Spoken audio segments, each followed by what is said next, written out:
Welcome to another episode of the Truth Podcast, where we rebuild lives by shifting people's mindsets to achieve life goals. Hey, listen, don't forget to like, comment, and subscribe, and make sure you share. Today, our guest is Maisha Beard, who works in the Mayor's Office of Financial Empowerment here in Rochester, New York. Thank you, Maisha, for being our guest today here on the Truth Podcast. So welcome. It's my honor. Now, first of all, I've known you, and I don't even know how to put a time on it, since at least 84, 7th grade, Monroe High School, 8th grade. Yes. And then you got kicked out of Monroe. No, the building closed down. I'm sorry. The building closed down. She shut the building down, you know. But the truth is, to me, we were blessed to meet some of the greatest people, and we had some of the greatest times at Monroe High School. I always hated that school closed down. I wish they'd have closed down after we graduated. Right, they gypped us. Yeah, because we were family. Mm-hmm. We were family because we grew up together. Yeah, you know, we matured together, and then right when we were at that benchmark, they closed down. They closed us right on down, along with a couple other schools, but nevertheless, they closed one of the best schools down. Before we get really into this, can you tell everyone a little bit about yourself, what you do, and kind of how you got into what you're doing right now? Okay. So what I do is twofold. So my professional career is in the Mayor's Office of Financial Empowerment, where I'm the coordinator of business and asset development. So what that means is that I serve as like a resource navigator of sorts. So I put aspiring entrepreneurs, startup businesses, those who are in middle ground, and those who have been in business for several years. I connect them with the internal resources and the external organizations that can help them start, grow, sustain, and fund their businesses. Now, here's the caveat. My role in the mayor's office has three things going on.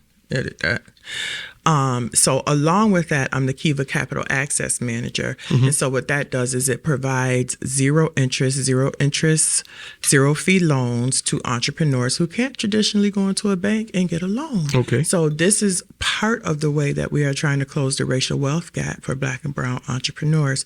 And then the third thing that I do in this same role is I manage a cohort of 50 entrepreneurs in the Prepare to Prosper entrepreneurial training program.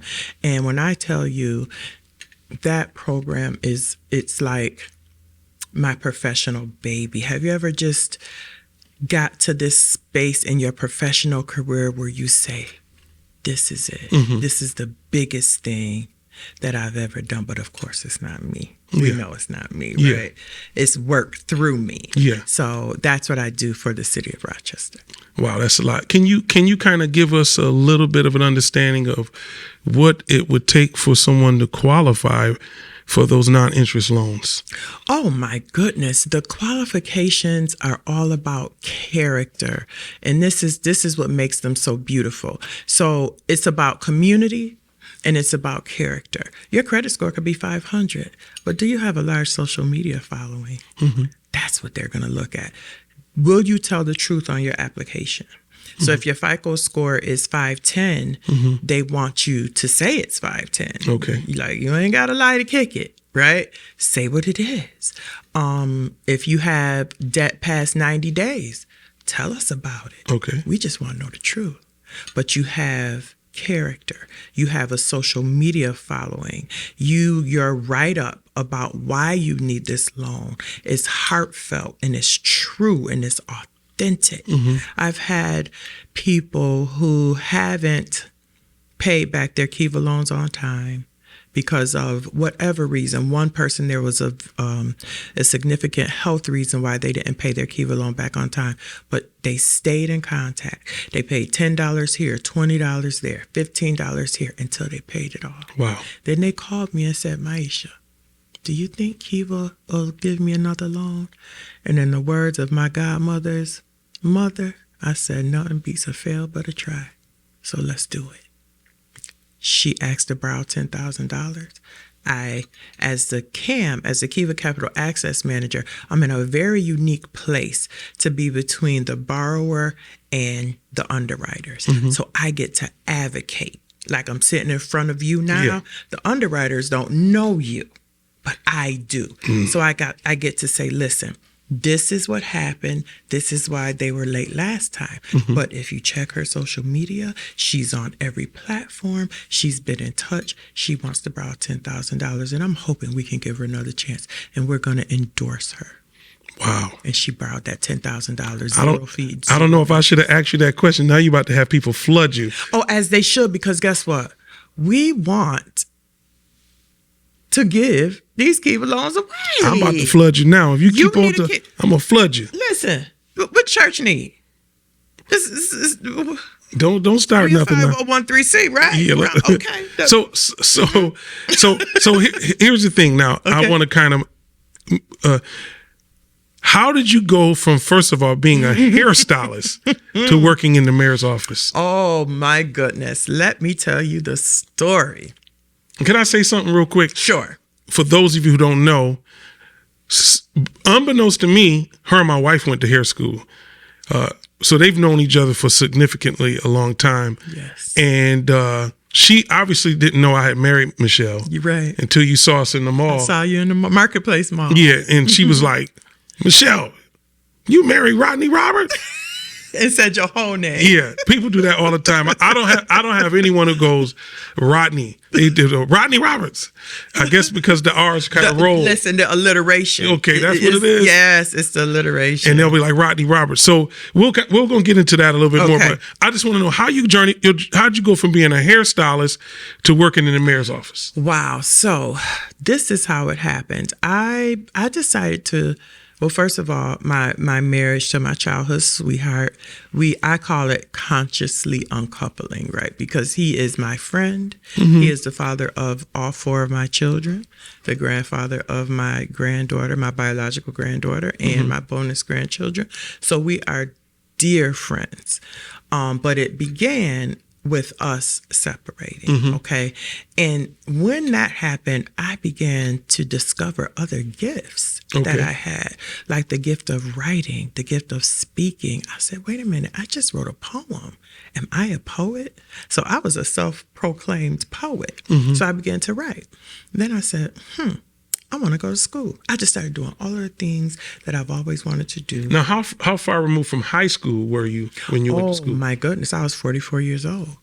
I'm sorry. Wait a minute. 44. I'm 51. No, I started MCC around 41 years old.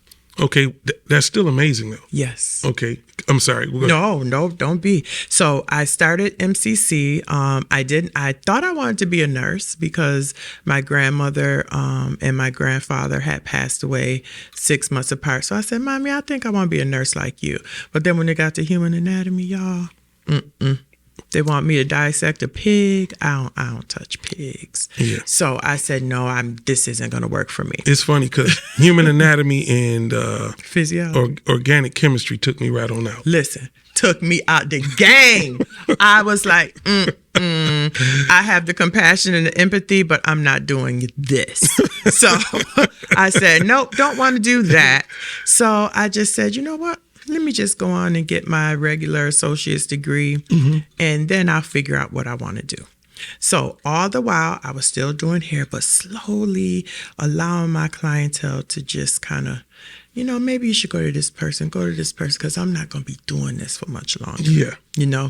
So finally, in 2016, I went to Brockport, and I walked into the English Liberal Arts Building because I had a meeting with someone there, and I walked in and I looked at all of the books and I got chills. And if you know how your body responds to things, it will tell you where you belong. Okay. The spirit within will tell you where you belong. I said, this is it. I'm an English major, and I went to school for English. So I'm trying to keep flowing. No, I got to ask this. How were you in English in high school? Amazing. Okay. I'm just asking. Amazing. Hated math. Still do. But so obviously there wasn't someone around that was like, man, Maisha, you are amazing at this. No. That's crazy, because the reason why I ended up majoring in biology is because of Mr. Doug Belton at Monroe, my 10th grade biology teacher. And then my 9th grade teacher was Mr. Green, both of them were like, you really should go into the science area. Look, you're wonderful at this. Wow. That's why I majored in biology in college. That's only amazing. because of that. Just to find out that's not what my life purpose was about. But I still had somebody that was encouraging. I'm surprised no one was like, you need to pursue writing. No. Wow. No. It was something that just, and one of the things my mother always said to me is that, Maisha, you can do whatever you want to do. Yeah. She always said that to me. So I said, well, Mom, I'm going to school for creative writing. And that's what I did, 2016. So one day, Mayor Lovely came to get her hair done in a salon. And by this time, I had gotten my bachelor's, and I was going on to finish to pursue my master's degree in English, because I'm going to go all the way. You know what I mean? Yeah. I'm going to take it there. So she was sitting in my chair. She said, did you fill out the application to be a graduate fellow? And I was like, yeah, calm down, Lovely Ann. At the time, I called her Lovely Ann, right? And she said, okay. So she made a phone call. Did you find an intern yet? And the person on the other end said, not yet, but I need one like yesterday. And she said, okay, well, I found one for you. I'm like, who is that? Where am I going? What's happening? And she said, you're going to be in good hands. And so I said, okay. And she said, now, I'm not giving you anything, but you qualify for this. And I think you'll be great starting off with Miss Sandra in the Office of Special Projects and the Mayor's Office of Special Projects and Initiatives. And so I started off being a graduate intern. And after that, I walked into the communications office one day as a graduate intern, and I saw the sign that said speechwriter, and it went all the way through me. It just like it did when I went in the English department, and I said, speechwriter. I said, excuse me, ma'am, can I touch your sign? And she said, sure. And I just touched it. I said, I'm going to do this. I'm going to be a speechwriter. So time kept going on. It was the end of my graduate fellowship, and I had to do something major for Mayor Lovely for 2 days straight. Major people came in, and I just had to make sure everything went smoothly. So on that last day, I said, Mayor, is everything, good? Let me say this. I'm going to pause right quick. People say that friends can't work together. I beg to disagree. Because when I was in City Hall, she was mayor. Outside of City Hall, she was still mayor, depending on what we were doing. Yeah. But then the sisterhood, we knew when we were sisters. So we did that. So she said, I said, Mayor, are you all set? May I, be relieved? And she said, yeah, such and such retired. So I want you to, I think you should be the junior speechwriter now. Yeah, I'll have someone call you. No, I'll call you Monday. Yeah, but yeah, you need to be the junior speechwriter. What did she just say to me? Didn't I just touch the speechwriter? So I'm standing there, and tears falling down my eyes. She ain't look up not one time. She said, okay, I'll see you later. Okay, yeah, I love you too. I could talk like her too. So I just turn around and I walk out bawling. And I called my dad. I said, Dad, I think I just got hired to be a speechwriter. And he started screaming. He said, for who? I said, for the mayor, Dad. And he started screaming. And so Spirit must have told her to call me. She said, so I said, Daddy, hold on. This is Lovely. She said, are you crying? I was like, yes. She said, come back up here. Come back up here. And so I walked up. I'm like, okay. Ooh. She said, why are you crying? I was like, I don't know. She said, do you deserve this?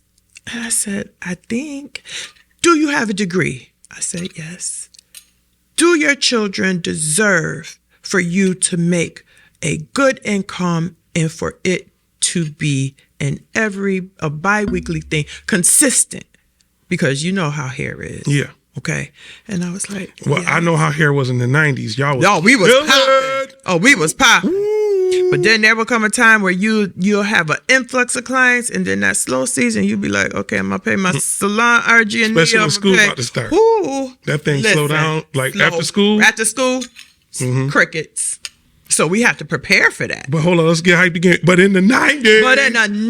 Listen, episodes. You remember. Michelle was stacked up in the 90s. But we used to count money. We had so much doggone money. Our pockets was just like flooded. I mean, I don't know who taught me how to do this, and I don't know where they got it from, but I was taught to count my money and then fold it up into hundreds so I can know, okay, here 100, here 100, here 100, here 100. Yeah, because put it in the shoebox. We had no bank account. No, y'all should have had one, but yeah, that's what I'm teaching now. But I'm talking about Michelle. Listen, she was sometimes $3,000 and $4,000 in a weekend. In one weekend, 2 days. 2 days. Listen. Oh, we were, oh my gosh, the 90s. We was all young and didn't know what to do with that money. What to do with it. Can you imagine how much money ran through our hands? Oh my God. And we didn't invest it. Oh we didn't know. God. I said, but what's a book? A book? What to read? No, to write. I don't got time for that. And I was cutting hair, so I'm telling you. See? I was cutting hair. I started in college, and a lot of those cats kept coming, and they would bring people. And, obviously we had to do a few more people to get the kind of money y'all was getting. And when y'all was doing updos and... Ooh, those French rolls? Oh. What? You talk about like $70, $80 a pop. Y'all and was Michelle. Okay, but Michelle... Her finger waves and French rolls, she had that on lock. Everybody talking about that. Michelle had the French roll game on lock. Michelle would leave my house 6 in the morning. Yes. And wouldn't come back till 1, 2 in the morning. Oh, yeah. She straight doing hair. Oh, yeah. I'm telling you. Oh, definitely. I'm telling you.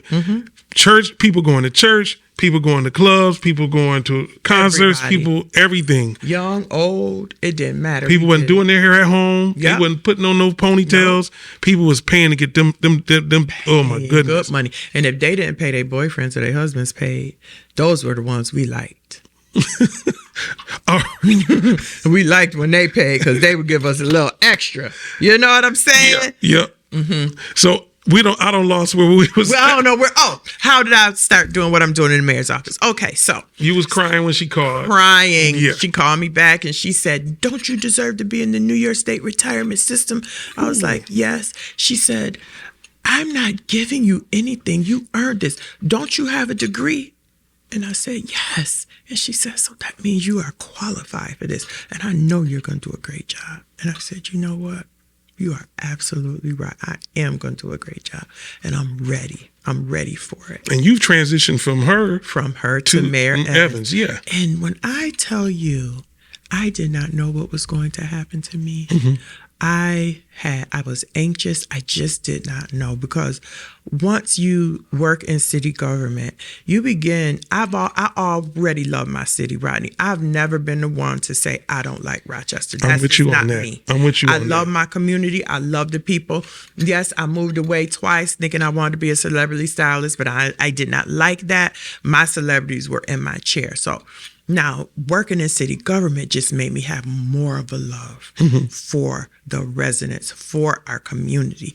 And so during the transition, I was still in the Bureau of Communications, but I just didn't know what was going to happen to me.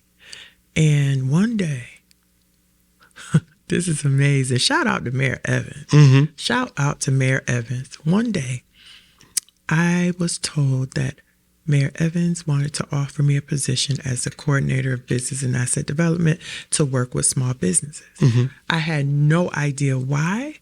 I didn't know why. I'm like, me? Are you serious? I promise you. You've had your own business. You've started your business from scratch. Exactly. So there's a certain level of experience that comes from that you can't get from a classroom. Absolutely. And I didn't realize that, come on now, I don't want to get off, but you know how imposter syndrome will kick in. Sometimes you think, well, why? Does he really is it just that he thinks I'm a nice person, or does he really think I'm qualified? Of course he thought I was qualified. Stop telling yourself a story, Maisha. Yeah. So you have to get out your head sometimes and receive what the blessings that are coming to you. And so Mayor Evans, when I tell you, I told him the other week. I said, you put me in a position where I could thrive and exercise my gifts and my love for humanity. And for that, I'm so grateful. Beautiful. Yeah, I'm grateful. Wow. Yeah. So, I have to ask you this only because we went to Monroe together. Ask me whatever you want. How did your high school experience at Monroe and Wilson, I'm sorry, shape your career path? Hold up. Wilson. Okay. Let me explain why I said Wildcats. that. Because you only went to Wilson because you kind of had to. Had you not have to go to Wilson, you understand what I'm saying? When I say Wilson, Wildcats. the cameraman is from Wilson. That's why I'm doing this. Where'd you go? I went to Money Row. First of all, and I know you ain't got nothing to say about Money Row. Not nothing. And then I went to Rolling with Rush Henrietta. Gotcha. Okay. Okay. So how do you think it all, how did your high school experience in any way shape your career path? Oh, let me tell you. Are you able to? That is an amazing question. Mm-hmm. That's where it all started with all of my friends. I did everybody's hair. Okay. Can I do your hair? Ask your mama if I This can was do when your you was in school? Yes. Okay. This was at Monroe. Tamiko. Everybody. I did everybody's hair. If I could touch their hair, I was doing it. I did hair in the bathroom at Monroe. I did hair before our basketball games. Let me hook you up. Oh, wait. No, let's do it like this. Let's do it like this. Okay, let me put your ponytail. Wow. That's where it started. Well, it really started when I was 5, just braiding anybody's hair I could find, the kids that I played with.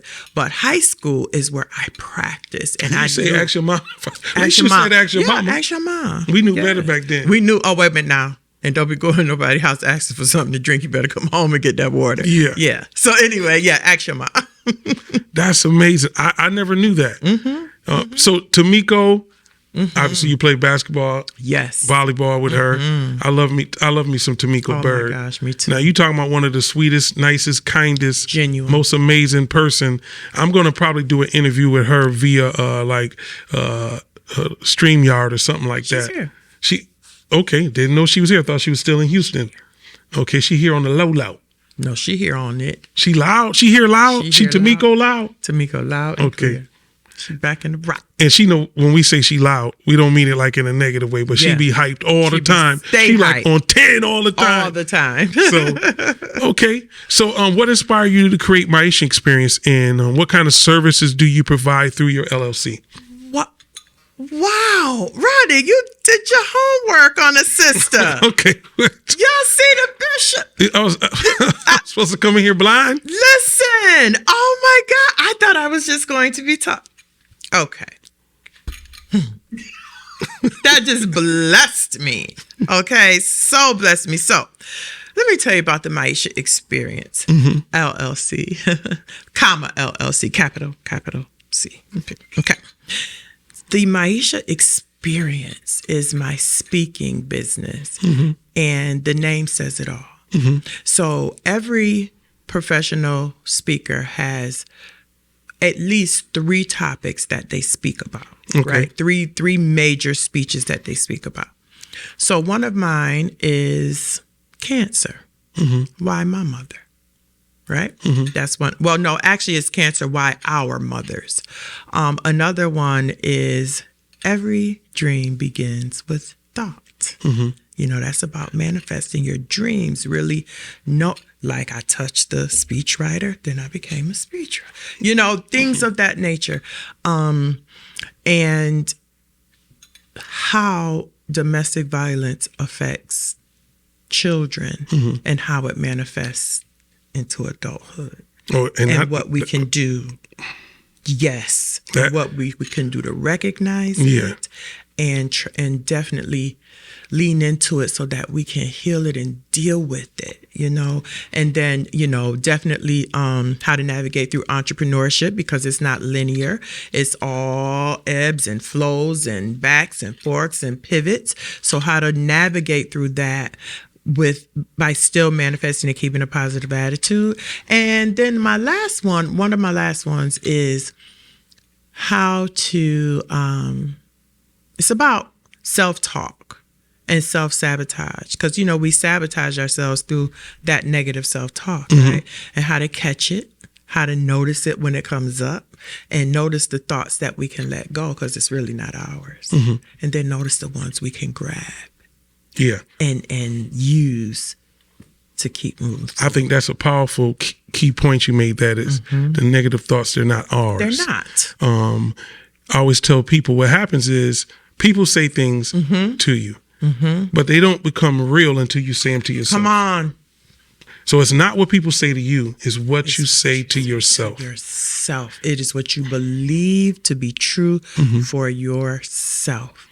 And so the Maisha experience, and you think about the experience, I am not here to diagnose anything. I am not here to give any medical advice or anything of that nature.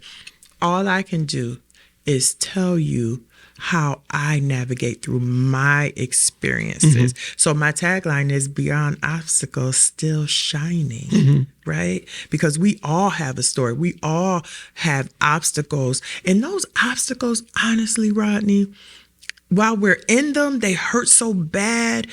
How can this be beneficial with this much pain? But then when you sit back and you really look at it, with emotional intelligence, it's like, this was purposeful, because now I know how to navigate through this situation in a way that'll serve my highest good and have a favorable outcome. Yeah. Like today, can I talk about it? I had a panic attack. I couldn't find my keys when I was on my way. I love Bishop. I love Rodney. I wanted to show up for you. I couldn't find my keys. I was devastated. So I panicked, hyperventilating, told myself a story. Oh my gosh, I can't disappoint Rodney. Rodney wasn't going to be disappointed. Rodney cared about if I was okay. Yeah. But so you see, I told myself that. Those are the things we have to catch, and we have to be honest about, because I'm not the type of speaker that speaks like I have it all together. I'm talking to me too. Yeah. We in this together. Go to kingdomandwill.com. It's the ultimate destination for casual and stylish clothing that represents your love for the kingdom. I personally vouch for the exceptional quality and comfort of their apparel. That's why you'll see me wearing their shirts during my podcast episodes. So whether you're looking for everyday wear or want to make a statement, Kingdom and Will has got you covered. Don't forget to use the discount code The Truth for a fantastic 15% off your purchases. Join the kingdom today and embrace your style while representing the kingdom. That's kingdomandwill.com. Well, and it's crazy because I learned that pain positions you for purpose. Come on. And a lot of people don't understand that. So what we have a tendency to do is sometimes we rebuke storms in our life that are actually ordained. Yes. So I'll give you an example. And there's a scripture in the book of Nahum, chapter 1, verse 3. It says, the Lord is slow to anger, but great in power. He will not at all acquit the wicked. But watch this. He has his way in the whirlwind and in the storm. Oh my God. Now watch this part. This because I know you're a word person. He has his way in the whirlwind and in the storm. And this is the kicker. And the clouds are the dust of his feet.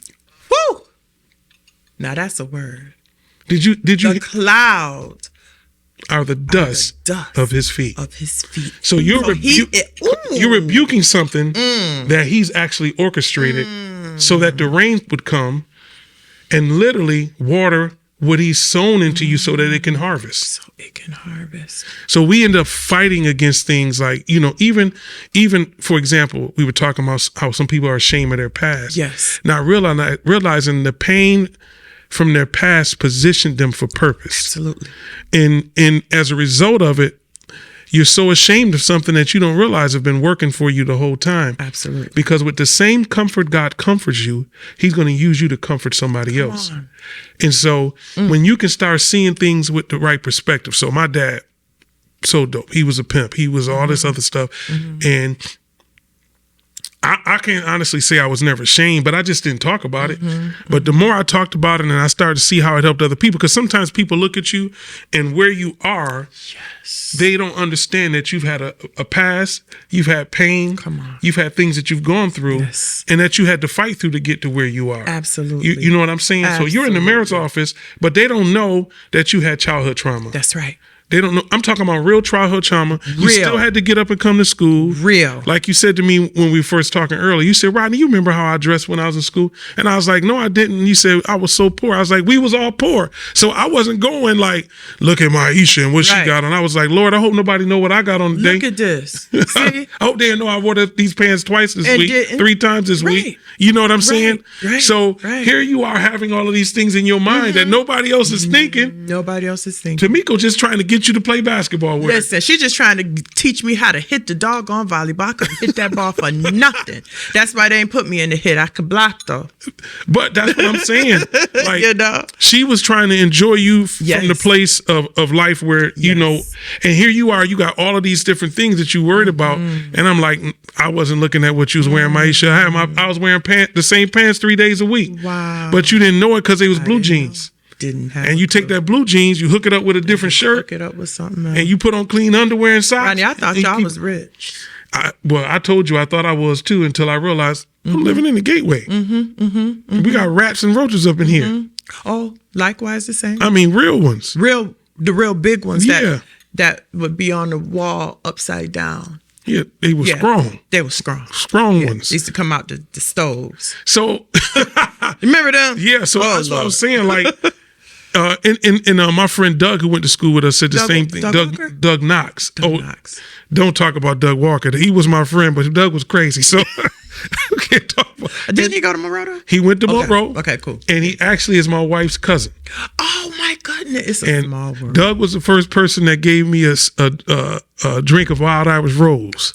Rodney, you drank No alcoholic beverage? I drank a taste of it, and it burnt all the insides of my body out. And so, see, I can't even see you drinking alcoholic beverage. I thank God we started with that because that made me quit. I started and quit all in the same time. He was like, yo, this is what you want to take a hit of. I said, I said, am I inside supposed to be burning like this? I think I might have took a capful. I was good. I got delivered all at the same time. At the same time. I said, I'm so proud of you. I just had to get that out. Doug was like, I appreciate it. Doug, me too. Doug said, this gonna make you right. I said, I said, oh no. Never drink after that again. Never drink after that again. I don't blame he gave me official wino liquor. I don't know if you know Wild Irish Rose. Yeah, that's like liquor store liquor. Like that's cheap liquor. Children, like yeah. That's almost like moonshine. Yeah, it'll burn a hole in your whole body. Burn something up. Yeah. So I don't know if he kept drinking it because he drank it like it was Kool-Aid. He said, you go ahead and hit it. I remember I used to call myself drinking wine coolers like I was grown. And see, if I'd have started off with that, maybe I'd have kept on drinking. But he took me straight to the fire. Doug Walker with his crazy self. I think he lives in New York City now. Wow. But that's my wife's cousin. That's all right. And when I was telling her the story, she said, wait a minute, Helen Walker's son? I said, yeah. She said, that's my cousin. I was like, that boy crazy. Doug, if you watching it, I ain't say it. I said it. Oh, okay. And he know it. And he know I love him too. But that's you what I love about you. Right? Oh no, man, listen, all the cats I grew up with are some of the most loyal people. Now, even though we were doing some crazy stuff, they're very loyal people, and the love is the same when we see them all the time. Yeah, love is love. So you mentioned that you talk about domestic violence. Yes. Are you open to kind of talk about some of your experiences in that area and how you were able to overcome them? Absolutely. I would love to talk about it. So first things first, let's talk about what domestic violence is. Domestic violence is control. You know, so many people believe, and I'm gonna just say this: we don't know what we don't know. You know, so it's no one's fault that they don't know how many layers it is to domestic violence. Domestic violence is all about control. So yes, most people think it's just physical, but it's emotional, it's financial. It is any way another being attempts to control you in a way that causes you harm, right? Whether it's mental, physical, financial, it is abuse. So as a little girl, my father, who I'm just going to start with this, my father is the greatest man in my world right now. The greatest man alive to me right now. And now I'm going to go back to the beginning and tell you why he's the greatest man in my life. My father used to abuse my mother physically and mentally. The first time I tried to fight my father, no, not try, I did fight my father to save my mother. I was 12 years old. The next time was 13 years old. And the next time was 14 years old. Physically fight him? Physically, I jumped on his back one time. I threw a cast iron skillet down the steps one time. And another time, I just kind of blacked out. Now, you was going through this when we were in school? Yes, at Monroe. Coming to school, smiling, yes, joking, yes, having fun, going home, being picked on, being bullied. Well, you call it bullying, but we called it just drilling back then. Yeah, but you didn't drill me. You just laughed. Yeah, but I'm saying, you know, my kids come to, my daughter came to me one time and they was like, somebody bullied me in school. I said, well, they hit you? And she was like, they was picking on me. I said, girl, you couldn't have made it in the 80s, in the 70s. You would have been falling out somewhere. It was so interesting. The bullying stopped by 9th grade, which I was so grateful. Well, you got to understand. I don't know why it stopped. From boys, yeah, you got to remember, we still don't like y'all. Right. But then when we get to 9th grade, y'all start liking girls. And then you look stupid trying to talk. You know what I'm saying? I got a boyfriend in 9th grade. My ex-husband. I was feeling myself. I'm giving you a revelation. I just had the revelation. That's why I stopped getting picked on. Listen, I had me a childhood sweetheart. Listen, a girl named Rita. She was in my 5th grade class. And she was already built like she was in 10th grade. Oh, yeah. And for a 5th grader, I was like, look at you. Big old button breast. You didn't know what you was looking at. Yeah. I was like, you nasty and you smell musty. But she ain't care about it when I said big booty and breast. When you said musty, that girl kicked me in my private part so hard. Rodney. She weared her heel back to her back. Not to her back. She kicked me in my private part so hard I taste battery acid in my mouth. That's what you get. Listen, and people left me laid out on the lunchroom floor, but I laugh about it because from that point all the way to about 8th grade, I still kind of had that feeling about girls. Yeah. And then like 8th, maybe middle of 8th grade, and I don't want to use this girl's name on social media, but I met her and I was like, girls are amazing. My God. Lord have mercy. Girls are wonderful. Listen, that's how I felt in 9th grade. I had a boyfriend. You know what? And you were taller than us, Maisha. I was taller than all of y'all. Yeah, so y'all had to pick. And then I was mad, teeny weeny skinny, like a pinky. Having your stuff going on at home, like then I had all my stuff going on home. Oh my gosh! I was like, why can't y'all just be my friend? But after 9th grade, it all stopped. See? I think we matured, we grew up, and we started actually liking each other as friends. We were family at Monroe. Yeah, I think we got sidetracked. I'm telling you what it is. What happened? You go from picking on girls to liking them. Yeah. You wasn't being bullied. Guys just ain't know what was going on. Ain't know what to do. Yeah. Yeah. And then whoever your ex-husband, you met him, he was like, he thought I was beautiful. I said, me? Pretty? He said, you're so pretty. I was like, who are you talking to? Me? I just got picked up for 2 years. I was in love. He went to Charlotte. I was in love. He said I was pretty. Okay? Yeah. I have arrived. I get what you're saying. You understand what I'm saying? Especially dealing with these 7th and 8th grade boys. Listen, I was too happy. Then you started playing sports and everything else. Yes, I started playing sports and just really coming into who I was, you know, just really beginning to like, once my parents split. I'm sorry. We was back at you fought your father. Yes. This was all Daddy. going on while you was going to Yes, school. all going on while we going to school. Fought my father for my mother. My grandfather, I called my grandparents, my paternal. Now, mind you, these are my father's parents. And before I keep going, I have to say that my father is so dope that I asked him, this is all, everything I'm telling you is in a published book that I'm a contributing author to. It's called See No Evil, and it's about domestic violence, and my father actually wrote the foreword. But anyway, Wow. When I asked him, I said, Daddy, can I write my reality of the truth? My reality of the truth, what I experienced. He said, on one condition. I said, what's that, Daddy? He said, as long as it is the truth. No, on two conditions. I said, yes, sir. He said, don't try to paint me out to be something that I wasn't. I was a monster. Wow. I was a monster. I was an extreme batterer, and you tell the truth. And if you can't do that, then don't write it. And I said, yes, sir. And I picked up my pen. Wow. Okay. He must have been for real free from that. Oh, let me tell you something about my father. Let me tell you something about my daddy. Daddy was a drug addict. Alcohol was the first thing.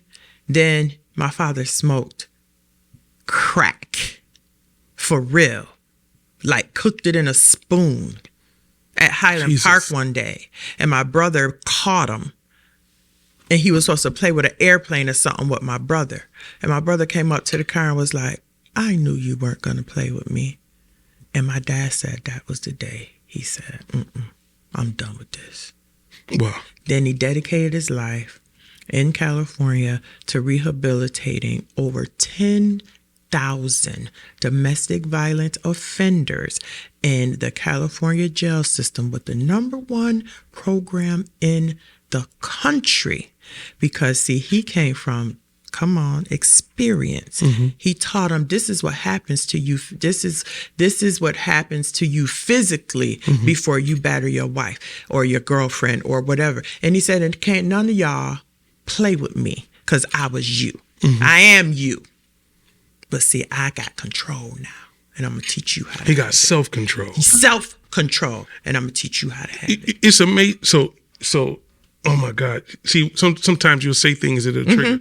So, in scripture, the Bible talks about how God gave man dominion. Cool. The word dominion there is rada in the Hebrew, which means to control, master, manage, and to lead, and to govern, and to rule.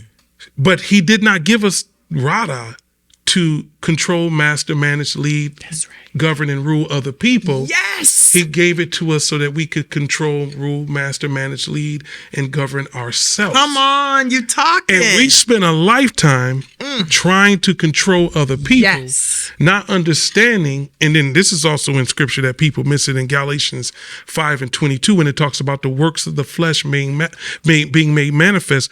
One of those visible works of the flesh being made manifest or visible is witchcraft. The word witchcraft there is pharmakia, where we get the word pharmacy. What do they sell at a pharmacy? Medicine. Controlled substance. And so we are actually operating in witchcraft when we try to control other people. Come on now. We do it through gossip. We do it because when you said it's more than one thing, we do it through gossip. We do it through finances. If you don't do what I say, I won't give you no money. Come on. We do it's a whole gamut of ways that people try to control people, and you are actually operating in a spirit of witchcraft when you try to control people.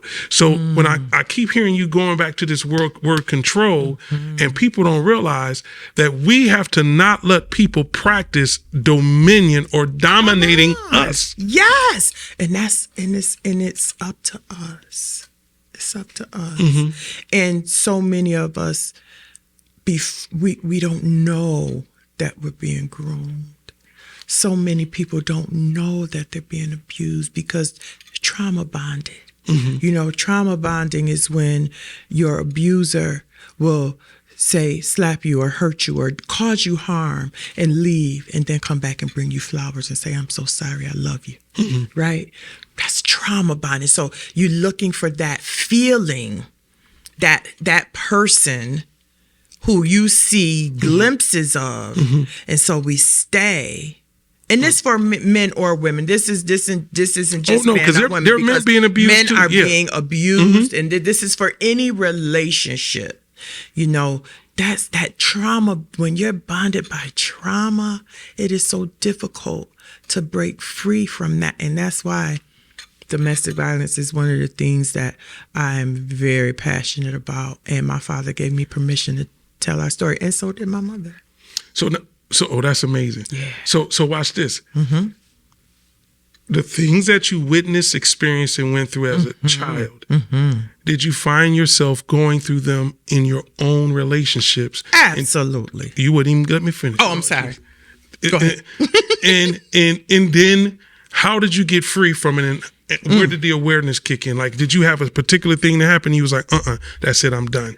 Yes. So give us an understanding of how it manifested in your own personal life. Because I truly believe feelings and emotions that are buried, they never die. They don't. And they will come back Yes. and manifest in different ways and situations. Absolutely. But go ahead, I'm sorry. No, don't be sorry. I'm sorry for interrupting you. This question is going to be a 2-answer response to the question. So my father, when he was on drugs, when I was younger, let's talk about abandonment. So, and this will lead up to my marriage when I was married. I was the last child to be picked up from Montgomery Center every day. I was on the swinging, waiting and praying because my grandmother told me if I said in Jesus' name, whatever I said, it was going to be all right. Yeah. So I'm on the swing. God, please let Daddy come get me in Jesus' name. Amen. Over and over and over again. And it would be dusk, right? And a raggedy car would pull up because we always had the raggediest cars. And that always bothered me. So, Girl, we was catching the bus. You talking about a raggedy car. You could hear it coming down. You could hear it coming down, right? You hear it coming down the street. I'd be looking. Oh, that's not him. Okay. So then he would come and pick me up. And there was always some person in the front seat, somebody that had a 40 or something. So I would get in the back and I'd just be so sad. Like, where is my daddy? I don't know this cat, right? So anyway, that's abandonment. So fast forward to when I got married. Now, I hated when my husband left the house. For anything? For any reason, because I did not know how to feel safe alone. Because I had never felt safe ever in my life, except for when I was with my grandparents. But when I was at home, I never felt safe. Wow. So when I got married, in my childhood sweetheart, right? So let's think about 14 years old. Our brains weren't even fully developed, right? So I think I'm in love. So then we end up having children and then we're together. But why are we together? Because we were childhood sweethearts. Do we really even like each other? I just had a friend tell me that. Do we really even like each other? Are we together for the sake of being together? Right? Yeah. So, yes, I did not like when he left. Control. Where are you? Where are you? I will call everywhere. If like 11 o'clock or 12 o'clock came, I'll be sitting up shaking. Where are you? Well, where were you? But guess what? It don't matter where he was. He came home. Yeah. Why was I trying to control a brother? Because I didn't know no better. And all I saw was control coming up. Yeah. Right? But I was on the other side of that. I can see that. Okay. But not with ill intent. Not with ill intent, Yeah. because I didn't feel safe. Now, he will admit, and I'm sure he'll appreciate this because we have made amends and everything, that he was not kind to me. It wasn't all bad, but he was not kind to me, you know? And so there was an altercation that took place that my children witnessed. And that was when we said, you know what? This is it. We done. My children. It took for my children to intervene in me in their father's physical altercation for both of us to say, now, this has gone too far. And it was the day he walked out the house. was the day that I began to figure out who I am. Wow. And now we are the best of friends. You talk about co-parenting. Oh, we could do some workshops on that because we got that on lock. But your kids Yes. were going to or starting to experience. Yes, they did experience it. Okay. They did, and it affected them too. And this is how we keep this generational And this is how we going. keep it going. And that's why I'm stopping this. Yeah. It's done. It's Yeah. over. Nah. It's over. What's crazy to me is now that I'm older, like you have different conversations with people you grew up with, and you realize, like, man, everybody was going through it. We was all going through it. But not knowing, Not knowing. because especially in our time, you came to school, and first of all, you didn't tell nobody what went on in your house. Oh, no, because that was the golden rule. Yeah, You was go on in this house and stay in this house. But see, that's not right. It's not right, but it's just what we came up. It was in. how we came Yeah. up. You know.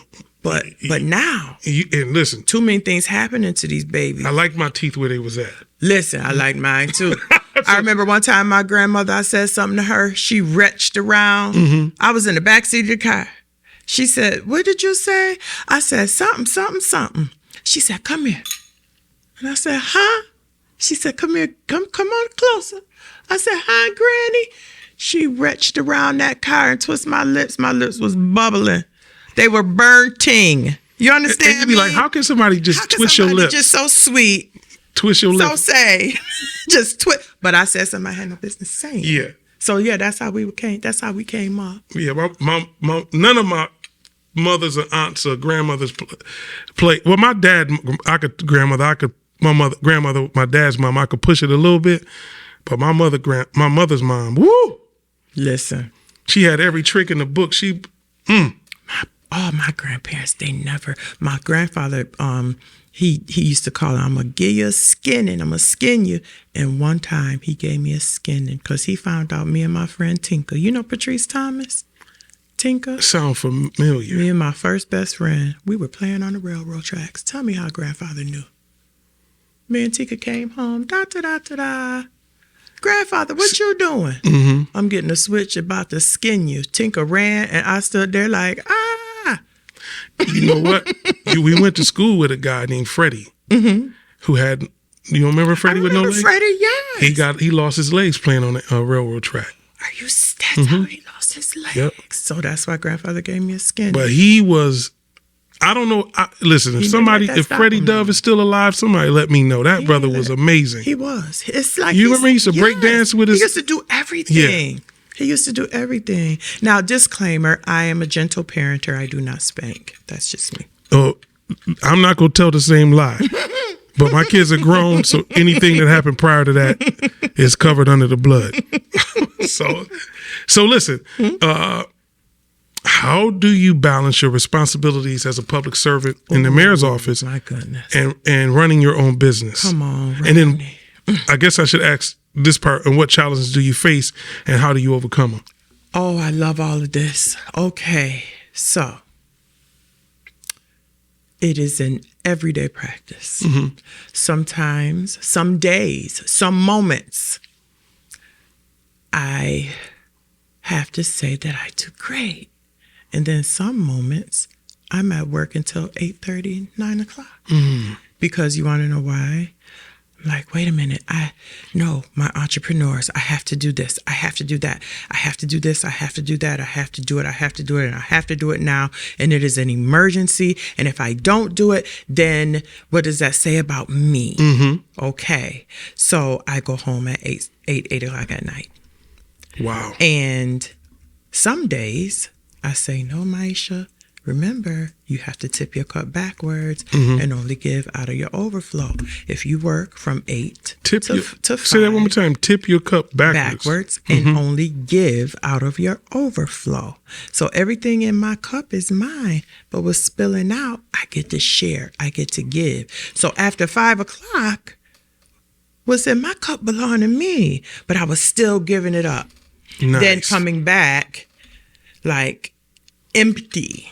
So those are those patterns that I was talking about, that self-sabotage, that now I can say, okay, Maisha, if you do that, it is going to yield exhaustion, tiredness, body aches, pains, fog brain. You are not going to be functioning at the highest level and the best version of yourself. But if you take care of you and give yourself permission to, with no guilt, blame, or shame. Give yourself permission to, with no guilt, blame, or shame. Guilt, blame, or shame. Because people will wear you out. Listen to and me. you be dead, they're going to keep on moving. Keep on moving, right? So when I say, you know what? It's 4:45. It's time to wrap it up. I love it. It's time to wrap it up. So I'm practicing that. And that's one of my talking points. I am practicing to make sure I put myself on my list. I'm making sure that I'm loving me with the same intensity that I love the people that I serve. And then I need to make room for the Maisha experience, because I plan on being a national speaker. I'm getting flowed out. All right. Okay. And then my mission, my nonprofit that I endeavor to start, that will help with, you did not even ask me that question, but I thought I just put the plug in before. I did not find the nonprofit in the research I did. Yes. So right, because it's not. So it's called My Mission, and the tagline is I am Cheryl's daughter. And what that will do, what I endeavor to do with that is, number one, provide scholarship opportunities for aspiring nurses, both male and female, from our city and charter schools, those who need it the most, those who don't have the access to resources, in the name of my mother. And I also want to partner with organizations and healthcare facilities to help teach young girls about breast health. Nobody ever taught me. If my mother wasn't a nurse, I wouldn't have known how to check my breast. I wouldn't have known that I need to make sure I lift up my arm and check under my arm when I'm in the shower. We need to know this. Maybe if somebody would have taught my mom, maybe if she would have been able to, healthcare disparities, get a mammogram before she was in her 40s, maybe she'd be here. But we know God is the best of planners. Yes. Right. Yes. So I'm not negating that. I'm not, you know what I'm trying to say. But maybe we can save some lives if we're actively intentional about it. Let's be proactive instead of reactive. I agree. Okay, you have to get a mammogram at 40 something because now you're at high risk. Okay, but can I have one when I'm 30? Yeah. Right? Maybe you could catch it when it's at the 0 phase and not stage 1, 2, 3, or 4. Yeah. Mommy was at stage 3 when she was 44 years old. And it took her out at 67. Man, but look at God. She still lived a good while. Yeah, she did. Yes. And did whatever she wanted to do. And gave Maisha all she needed for her Maisha experience. She gave me everything and told me I needed to write a book about our experience. She didn't say me and my siblings. She didn't say, she said me and you. And I said, yes, ma'am. Amazing. Amazing. Yeah. Well, listen, I'm not going to keep you much longer. I just got a question I ask everybody that's a guest of mine. Tell me the 5 most influential people in your life, and or that in your life, or who have been in your life. 5 you could look at and go, these people changed my life. Whew. All right. And give me some example. When you start going through the person's name, this is what they did for me. I'm so ready. You see me? You okay. see me ready? Go ahead. Right? Go ahead. I got my hands up. Wait a minute. Is this nail? Y'all, don't look at the chip. Just chill. Okay. One, I didn't see the chip, but okay. Okay, I'm just saying. And I would have to use my readers to see the chip part. You see what I'm saying? I don't know how that happened. That's bothersome. But, okay. Now, number 1, my mother. And I'm going to tell you why. My mother, because it wasn't until she transitioned that I was able to sit with the fact that her body nurtured me in her womb. Her body gave me blood. Her body gave me the nourishment. My brain developed inside of her. That is amazing. She's a co-creator with God. She went through pain to bring forth my life. And she told me, and she always told me this, she said, Maisha, only God loves you more than me. My mother said that to me every time. Only God loves you more than me. And she said, I am living long enough to watch you turn 50.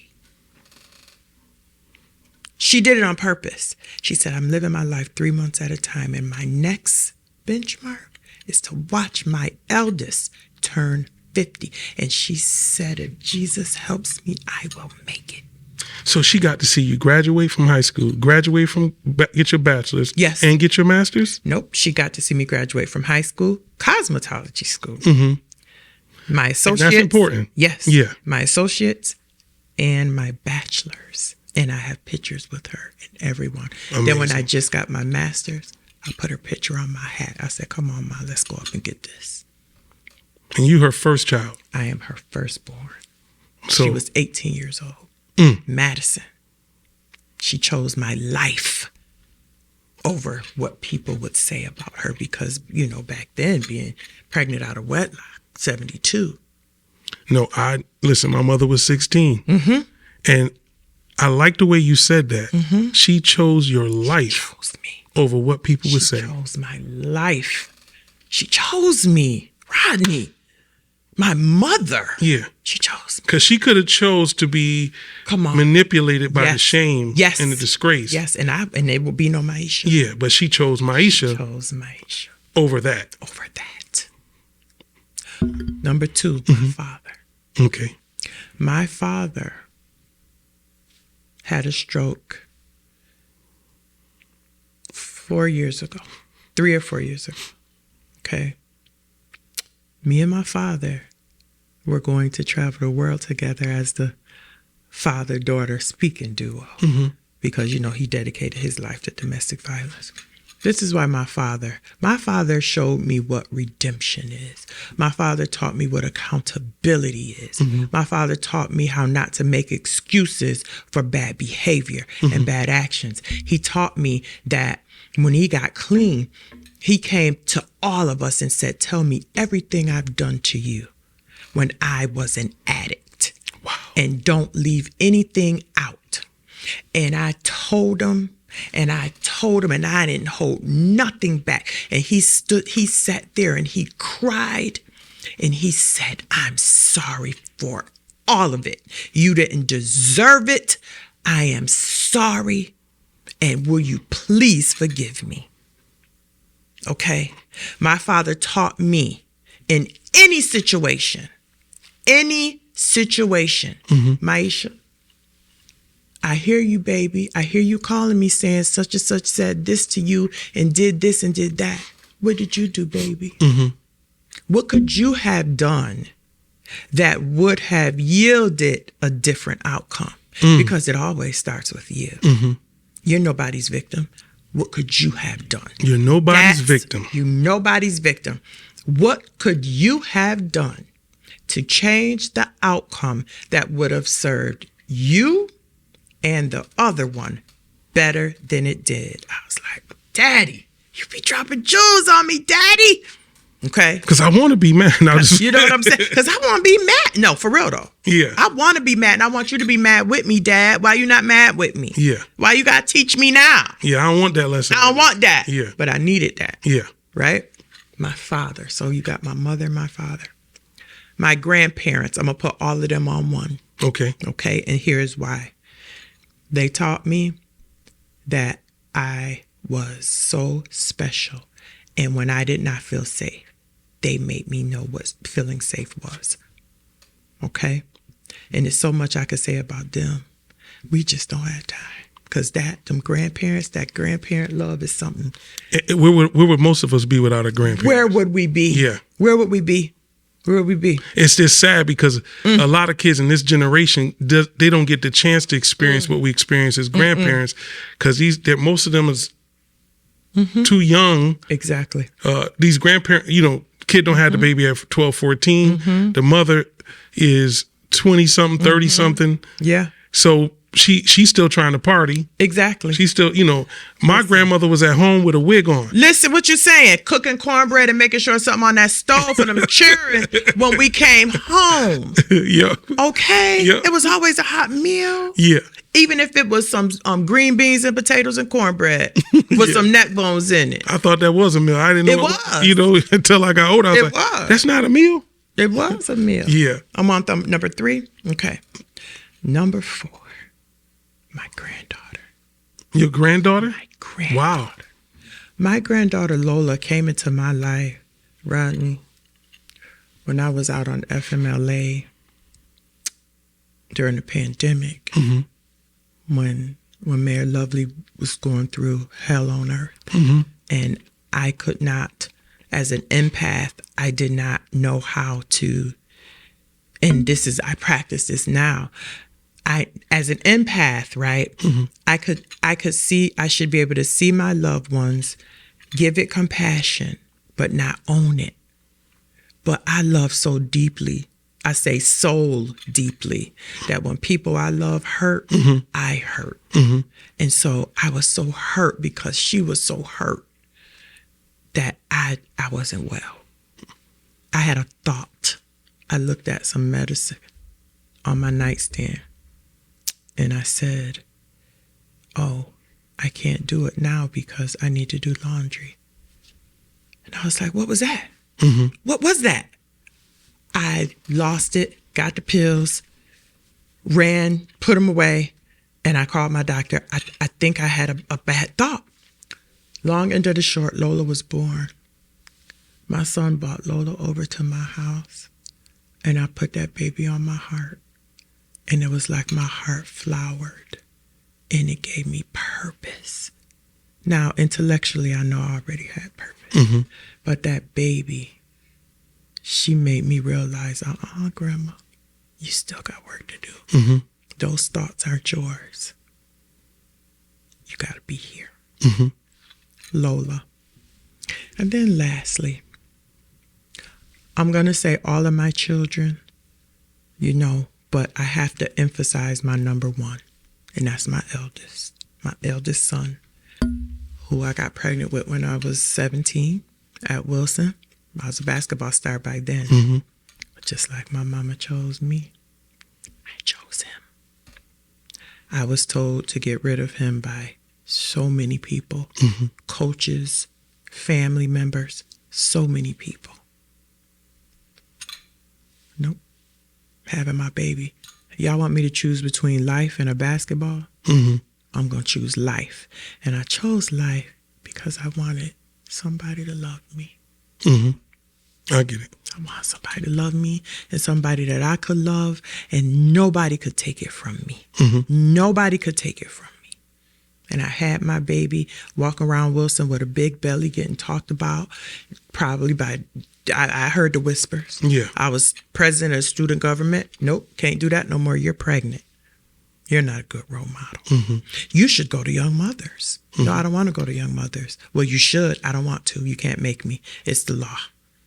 They was making people back then, my too. My dad looked it up. My father But looked you it know up. what I'm saying? Yes. They was making us. Yeah, because my daughter's mom got taken out of my role and sent to Young Mothers. Yeah, I didn't want to go to Young Mothers. I wanted to be with my class. And so those are the people. Okay, so my son, I'm sorry, let me finish telling you why he's the person. He is the person. I was 18. And when you have an eldest, that's where you learn. That's when you learn how to be a mom. That's where I learned. That's where I made my mistakes. And he is the strongest, gentlest soul I know. And he is absolutely amazing. And so I just give thanks for him, for his life, because he's where I learned. And he made it better for the rest of them. So I was still growing and I made mistakes. But he forgave me because he knew I did the best with the knowledge, the wisdom, the understanding, and the resources that I had in my little 18-year-old mind. Yeah. Knowing that my brain didn't fully develop, that I learned in psychology until I was 25. I was a baby with a baby. Those are my people. Wow. Amazing list. Those are my people. I want to say this to you before we close. I think that it's amazing how your life's journey brought you to the place where you are. I can't even comprehend how you would ever feel like making a decision of that sort, because you have been consistently such a loving, kind, and caring person, and people need you. Seriously, people need you. People need your love. People need your compassion, and you also deserve to be around people who give back to you what you give out. I don't know if you're careful about your circle of people as you've gotten older, but you always have to make sure you have people in your life that gives back what they understand the law of reciprocity. Yes. Because there's two types of people. There's givers and takers. That's right. Most people are takers. And so on the rare occasion when you find somebody who's going to give back the same way you give out, you have to find a way to embrace them and hold on to those people. But I like what you're doing. I know that lives are going to be changed and people are going to be blessed. I don't want you to ever feel like what you're doing is not valuable and important, and that, and I'm trying to be careful with my words, because I know you're more than enough. Absolutely. But sometimes, you can get to a place where you have beat yourself up. Yes. And you can't afford to do that because so many people are depending on you. I had no clue of all the things that you're doing. I just know you've always been a gentle soul. Like we were talking earlier, some people, they think, oh, Maisha's, she extra, she ain't really like that. No, she really is like this all the time. Her feelings get hurt real easy because she want people to love. You want people to love you like you love. I do. But it don't work like that. Know. When you are a person that loves to this degree, you're probably going to get more hate than love. I've learned that over the years, and now I know. I didn't know years ago, but now I know love is an invitation. I'm not going to be anywhere I'm not wanted. There you go. Oh, can I tell you the last thing? Okay, go ahead. Can we talk about genuine love and attachment? Go ahead. Oh my goodness, genuine love. A lady who I admire. I saw this on her page. She said, genuine love says, I love you, and all I want for you is love. And if I'm a part of that love, all praises to the Most High, all praises to God. Yeah. But if I am not, go out into the world, be loved, and be loved. Attachment says, I love you, and you need to make me happy. That's an inside job. No. Say that one more time. Genuine love says, I love you, and all I want for you is love. And if I am a part of that, then praise God. But if I'm not, I still want love for you. So you go out and you love and be loved. Attachment holds on so tight and says, you're supposed to make me happy. And if you don't make me happy, I'm not going to be happy. No, that's here. That's why so many people get divorced. Hello. Because they have no real revelation of what love is. No. And they think that person is supposed to make them happy. No, you're supposed to come with that. But say that again. You're supposed to come with that. You bring yours and I bring mine. Let's do this. You're supposed to come with that. You're supposed to come with that. And I love reading, right? I can't remember where I read this before. Oh, I don't plagiarize, so y'all forgive me. I can't remember. You can't as a major in writing. I can't. I cannot. I will not. And I don't like ChatGPT, but that's a whole nother thing trying to put us out of business. No, I write my stuff for real. Okay. Anyway. Suckers. No, I'm just like, I got mad with you. You copyright infringement suckers. Right. You write your sermons. You know what I'm saying? Yeah. But anyway, so here you have your heart, right? Oh, and I know the brother. I got to correct you. I don't write my sermons. Oh. I preach my life. Preach your life. That's what I'm talking about. Correct me. Say it one more time. I don't write my sermons. I preach my life. Oh, my gosh. And some people don't even understand what that means. You might have to bring me back because I need to hear some more of that. But anyway, relationships, right? And I know the brother who find me gonna definitely find a good thing, because here's why I know. Ooh. Here's why I know. I know that individual will only spark the light that's already in me, the love that's already in me. He just gonna strike a match to it. But it's already here. I get it. It's already here. So they just gonna ignite it. You know? And so because you're gonna show up with love. Because I'm showing up with love. Yeah, you already I am love. Yeah, you are too. Yeah, you will love you. The thing is, people think it's a bad thing to love yourself. Oh my God. Who taught us that? Well, I don't know, because I've never bought into it. You sure have it, and I remember. Yeah. So I mean, my mom says it all the time. I don't know where you come from. She said, because you don't let nothing people do bother you. And I'm like, well, it's bothering, but I don't hold it. And it's because I know that can't nobody beat me being me. Whoo!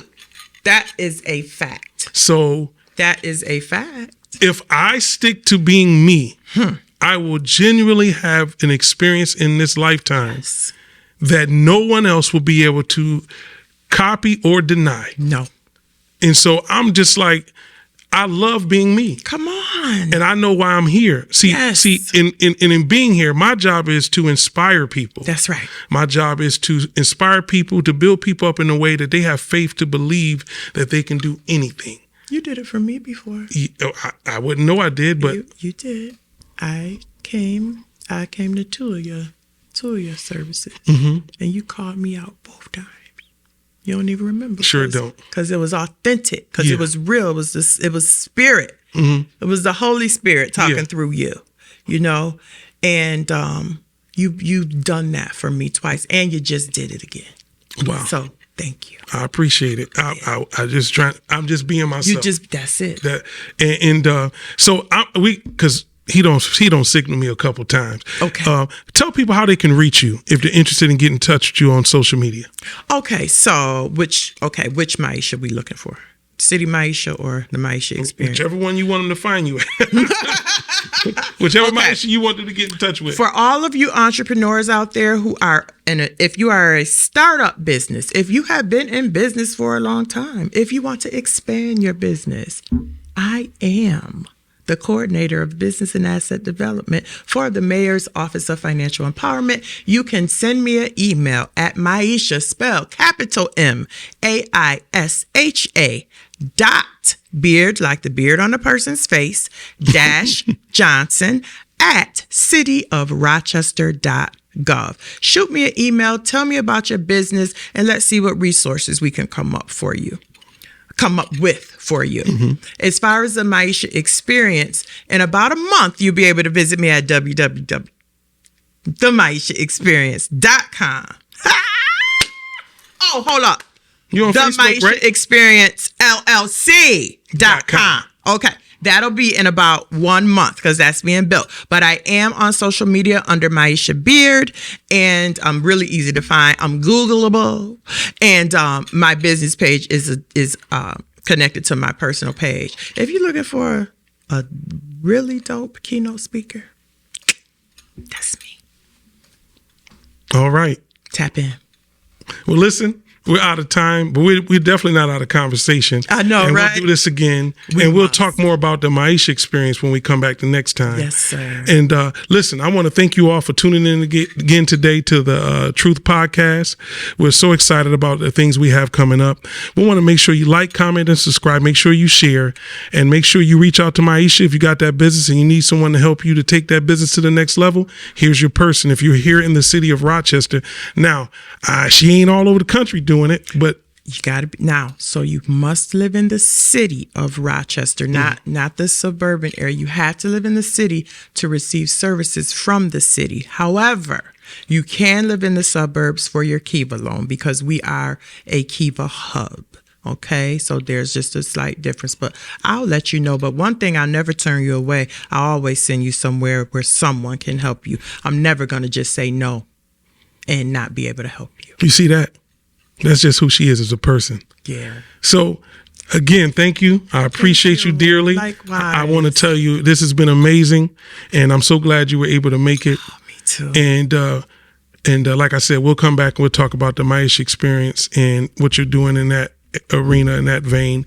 And again, thank you so much for tuning in. You're getting ready to see what we got coming up next.